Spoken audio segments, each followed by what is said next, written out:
Hello, good day everyone. This is Sir Ken, and this is the video lecture for our subject Understanding the Self para sa topic natin na Material Self. So this is the last topic na included para sa ating midterm examination. So this is actually the third o ikatlong type ng self. So na-discuss na natin yung physical self, we're also done with sexual self, and now we are on material self. Okay. So pag-usapan natin ang material self. Now, material self is who you are as a customer, who you are as a consumer, who you are as a person who buys things, a person who sells things. So basically, ang material self ay yung sino ka bilang isang mamimili, bilang isang bumibili, o bilang isang nagtitinda sa mga bumibili. Ang sinasabi na ang consumer psychology daw ay isang uri ng pag-aaral kung saan ay sinasaliksik o inaalam o inaanalisa daw nito ang mga bagay-bagay at umiintindi kung bakit nagiging ganon ang mga desisyon ng mga mamimili sa kanilang pagbili. So, ginagamitan ng iba't ibang mga teorya at mga psychological na mga konsepto ang consumer psychology para mas maintindihan ng mga tao kung bakit nga ba tayo nagde-decide kapag tayo bumibili. Ito ba ay palaging because of our needs? Ito ay because of our wants? Ito ba ay dahil sa influence ng ating friends? Ito ba ay dahil sa influence ng ating significant others? Dahil ba may sale? Dahil ba meron tayong available time, available na money? So, in consumer psychology, it aims to understand the reason behind the decision ng mga consumers. At tinatawag din ang consumer psychology bilang psychology of consumer behavior or psychology of marketing. Yan. So, marami ang binibigyan pansin ng consumer psychology dahil nga, syempre, as far as being a consumer or as far as being a buyer is concerned, hindi naman basta-basta nabili lamang ang tao ng dahil sa gusto niya. Kumbaga may ilan pang mga bagay o mga impluensya o mga influences na nakakaapekto or nakaka-impact. Bakit ba bumibili si Juan de la Cruz ng mga bagay na gusto niya? So, itong mga nasa screen natin na ito, ilan sa mga topics na inaaral ng mga consumer psychologists. So number one, how consumers choose businesses, products, and services. Okay. Knowing na maraming mga produkto na meron mga kakompetensya or mga pareho ng product pero iba lang ng brand. So bakit nga ba tayo pumipili ng mas prefer natin? Ano ba yung mga basis natin? Ano ba yung mga guiding principles natin dyan? Thought process and emotions behind consumer decision. Lalo pa yung concept na emotion, naaapektuhan nga ba ang tao ng kanyang emosyon? Yan. Kapag siya ay nagde-decide, kapag siya ay bumibili. May mga consumer na kapag bumibili dahil nadala ng emosyon. Dahil galit, dahil yamot, dahil masaya, dahil nagse-celebrate, Di ba minsan yung mga tao na napapasobra ang gastos dahil sa bugso o dala ng kanilang mga damdamin. Next, how environmental variables such as family, media, friends, culture influence buying decision. Lalo pa on the concept of friends, May ilan na kaya bumibili ng mga products na gusto nila is because naiinggit sila, gusto nila may kapareho sila o kapareho sila ng kanilang mga kabarkada or sunod sila sa uso, lalo pa sa concept ng culture. What motivates people to choose one product over the other? Yan. Bakit ba mas pinipili natin yung isang produkto over another produkto? Nabanggit nga natin kanina. Ano ba yung mga considerations natin? Definitely, nandyan yung presyo, andyan yung quality, andyan yung convenience of buying. How personal factors and individual differences affect people's buying choices. So, hindi naman ibig sabihin na magkaedad tayo o magkaedad kayo ay pareho na kayo ng buying decision. So, may ilan na mas prefer ito over the other. May ilan naman na prefer mo pero hindi naman prefer ng iba. Okay? Next, what marketers can do to effectively reach out to their target customers. So, very applicable naman to sa mga business owners. Ano ba yung mga marketing strategy nila, mga panghikayat, mga panghimok nila para ma-convince ka na bumili ng produkto na binebenta nila? Okay.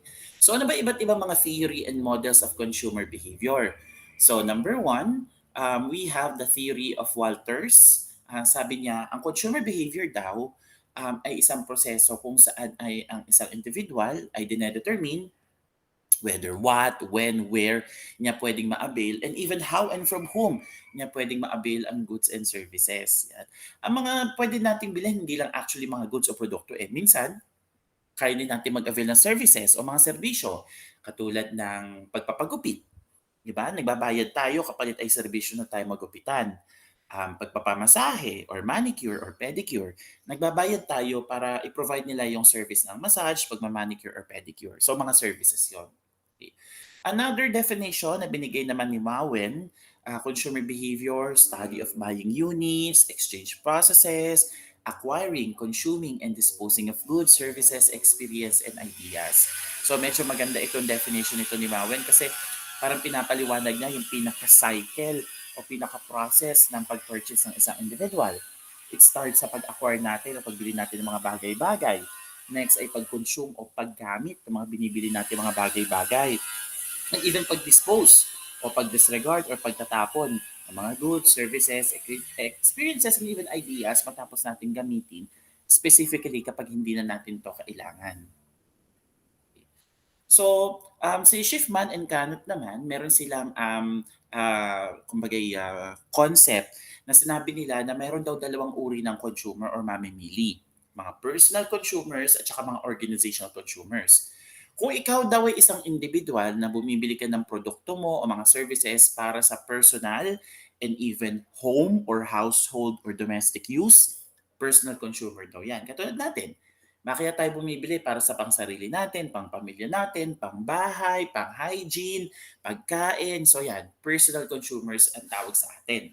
Pero yun daw naman mga sektor, excuse me, na bumibili ng mga products and services para mapatakbo yung kanilang mga organization, mga negosyo, non-profitable organization, government organization, institutions, ang tawag naman sa kanila ay organizational consumers. So, ang very common dito would be mga factory owners, mga business owners, yung mga nagnenegosyo, mga nagtitinda. So they buy products, services, normally mga raw materials para ma-manufacture o magawa nila yung mga products and services nila and maibenta rin, 'di ba? Pa sa mga personal consumers. Yan. Okay. So, another theory sa concept ng consumer psychology ay behaviorism. So, si John Watson ang father of behaviorism. So, gusto niyang sabihin na um, kaya daw tayo nakaka-behave, nakaka-act, nakaka-think, and even nakaka-decide is because of external forces or external stimuli. Naiimpluwensyahan daw tayo ng external forces, ang ating thoughts, feelings, at saka actions ng mga bagay-bagay sa ating paligid. So that explains behaviorism. So example, naimpluwensyahan ka dahil nainggit ka, na gusto mong gayahin, gusto mong i-imitate, ayan, gusto mong makisabay sa uso, yan. Meron din ang kaibigan mo. So yan, yung mga external forces na yan, kung yan ang nagiging trigger or nakaka-influence sa'yo, nagawin ng mga bagay-bagay, bumili ng mga bagay-bagay, mag-avail or mag-purchase ng mga bagay-bagay, then behaviorism yan. Okay? Pero if it's all about your mental processing, if it's all about your rational thinking, your decision making, your mental processing, kung ang mga yan, kung mismo yung utak natin nakaka-impluensya natin to decide, ba? Cognitive approach naman ang makakapag paliwanag dyan. Alright? Okay. So meron din tayo kung tawagin na economic model. So sinasabi ng economic model na tayo daw mga tao, we allocate our income sa pagbili ng mga bagay-bagay na makakapagpasaya sa atin, makakapagpasatisfy sa atin. Take into account our preferences and the prices of goods available. So syempre naman, no, kaya nga tayo bumibili ng mga bagay-bagay, it's either we need it or we want it. On the concept of economic model, no, minsan napapabili ang mga tao para lang mapasaya at mapasaya at mapasaya ng kanyang sarili. Without even realizing or unconsciously, ay tumatambak na ang kanyang mga gastos, nawawala na rin ang kanyang ipon or even bumabaon na rin siya sa utang. Yan. Meron din tayo kung tawagin ay social psychological model.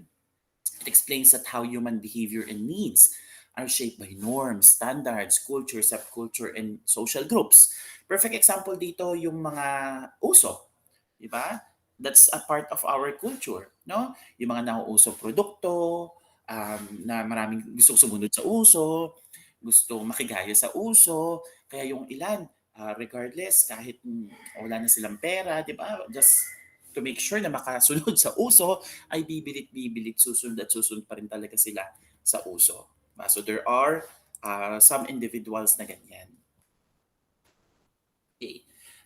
Ivan Pavlov, may theory siya, yung Pavlovian learning theory or learning model. Sabi niya, learning occurs through association and that much of human behavior is conditioned in this way. Naniniwala siya na may apat na concept yung kanyang model. Yung drive ng tao na bumili ng mga product, yung cue o yung trigger na nakakapag-trigger sa kanya na bumili ng mga product, response o yung reaction niya matapos niyang mabili yung product, and then reinforcement. Whether it's rewarding for them, for him or her sa pagbili ng mga product, or whether it is something na may punish him or her in the long run, lalo pa sa concept ng gastos. Sigmund Freud, kilala natin yan. Freudian psychoanalytical model. So sabi niya, yung ego daw ay napapanggitnaan ni id at ni superego. Yung id natin, siya talaga yung may kinalaman sa consumer behavior. No? Kasi andyan yung pleasure principle, yung urge ng isang individual, yung want niya sa isang individual na fulfill na o i-fulfill yung kanyang mga wants, 'di ba? Yung kanyang something that can give a person something na pleasurable. Right. Maslow's hierarchy of needs. So yan, Abraham Maslow, ito high school pa lang tinuturo na sa atin 'to. Gusto sabihin sa atin ni Abraham Maslow na may 5 level ng needs ang tao. At bago mo ma-fulfill o maakyat ang level 2, level 3, level 4, kailangan ma-fulfill mo muna yung lowest level, which is the basic need or the physiological need. So kumbaga parang hagdan yan eh. Bago mo maakyat yung isa, kailangan ma-fulfill mo muna kung saan ka naroroon na need. So here on our screen is the hierarchy of needs ni Abraham Maslow. So makikita natin yung pinakababa, physiological needs. So that includes air, water, food, shelter, clothing. Kumbaga hindi tayo mabubuhay nang hindi natin na-fulfill yan. Physiological needs. Then, safety needs. So sa safety needs naman, hindi ito yung safety lang na may lock ang ating pinto, may gate ang ating bahay. So hindi. So safety provides us the idea of having peace of mind or being secured. Example, scholarship. Diba? It provides us a sense of security na secured ang ating pag-aaral. Another would be mga memorial or mga life plan or mga insurance, no? Na if something that may happen in the future, wag naman sanang negative, ay may secure tayong ipon, diba? O may secure tayong investment. Next would be love and belongingness. So it includes love for family, for friends, for classmates, for teachers, for boss. At ang love and belongingness, hindi naman lagi yung romantic love, di ba? So it can be a love nga sa family o kung sinong mga tao mahalaga sa iyong buhay. Self-esteem talks about how we give worth or value sa ating sarili. Self-respect, self-esteem, status, recognition, strength, and freedom. At ang highest level would be self-actualization. Desire to become the most that one can be. Yan. So meron din tayong model na kung tawagin natin ay EBM, yung Engel, Colliat, Blackwell model. So it explains that the consumer decision-making process is influenced and shaped by a number of factors and determinants. Ang factors na ito ay individual differences, environmental influences, and psychological processes. So dito sa ating screen, mapapakita natin yung iba't ibang types or categories according to EBM model. Sabi nga, ang pinaka-motto nga daw ng model na ito ay I shop, therefore I am. I have, therefore I am. So if you are a person who shops, if you're a person who buys, if you're a person who purchase, if you are a person who acquired something that you purchased or you bought, then you are a self. Yan. So individual differences, environmental influences, and psychological processes. Okay. Now, how social media influences us to buy? Well, definitely. Sobrang powerful ng social media kaya nai-impluwensyahan tayong bumili. Yung mga commercials nila, yung mga advertisements nila, even yung pag ako consider nila ng mga influencers, social media influencers, lalo pa kapag sobrang ina-idol mo sila, ay hinihikayat ka nila na bumili ng mga produkto. At isa pa, napaka-convenient na ngayon na pagbili ng mga produkto because um, in just one click of a finger, pwede kang mag-purchase, pwede kang mag-shop gamit ang mga e-commerce website or gamit ang mga Shopee, Lazada at maraming iba pa.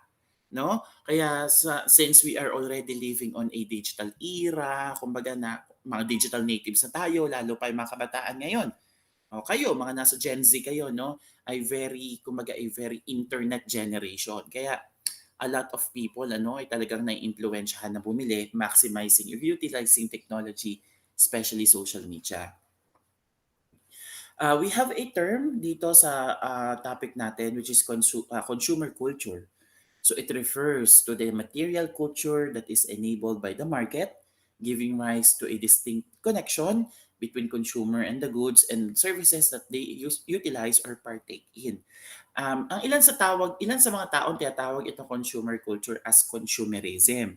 Gustong sabihin kasi nitong consumerism na ito na lifestyle hyper-focus on spending money to buy material goods. Sabi kasi, nakakaganda daw sa ekonomiya kapag nagiging magastos daw ang mga tao. Well, at some point, oo, kasi syempre, kapag mataas ang demand ng mga tao, kailangan ng maraming supply. Kapag kailangan ng maraming supply, kailangan maraming gumawa ng mga products na yun or services. Syempre, kailangan ng trabaho. Kapag kailangan ng trabaho, hanap sila ng mga tao na pwede nilang maging empleyado para magawa ang goods and services na yon. Kapag nagkatrabaho ang mga tao, magkakaroon sila ng pera. Pag meron silang pera, meron silang panggasto. So, kumbaga, nagiging, on a positive note nagiging ganon ang magiging rhythm on the context of consumerism. Okay, okay kung nagagastos ng tao o nakakabili ang mga tao ng mga bagay na base lamang talaga sa budget nila o kaya nila. Kaya lang may ilan kasi na regardless kahit lubog na sila sa budget, basta lamang ma-fulfill yung economic model nga natin kanina, no? Basta lamang ma-fulfill yung mga wants nila, bili pa rin talaga sila ng bili. So, consumerism is an economic and social system that encourages the consumption of goods and services as a means of attaining well-being. Diba? Sino ba naman nga or majority nga naman talaga namang sumasaya nga kapag na-fulfill niya ang kanyang mga wants na mga produkto. Okay?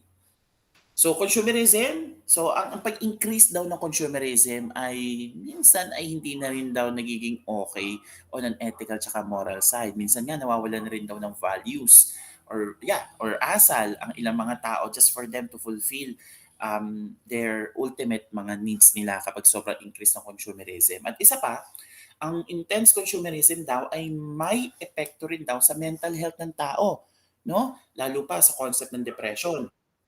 May mga tao na sobrang lubog na sa kanilang mga utang and then eventually marirealize nila na wala silang pambayad, wala silang pangkain, even mga basic needs nila na sa-sacrifice nila. So yun, might leads to a more serious mental health concern or disorder. No? So having that said, 'di ba, kailangan talaga matutukan natin yung paggastos ng mga tao kasi hindi lamang ito masakit sa bulsa, kundi masakit din ito sa pag-iisip. Yan, sa isipin, sa worries, sa anxieties ng mga tao. Huwag naman sanang mag-lead nga to depression. Yan. So that's it for our discussion for material self. Also giving credits dito kay Claudia Alves para sa template yan ng PowerPoint natin na ito. So if you have any questions or clarifications, please feel free to send me a message and I'll be more than happy to address your concerns on the soonest possible time. So that's it for Material Self. Thank you and have a nice day to you all. God bless. Bye-bye.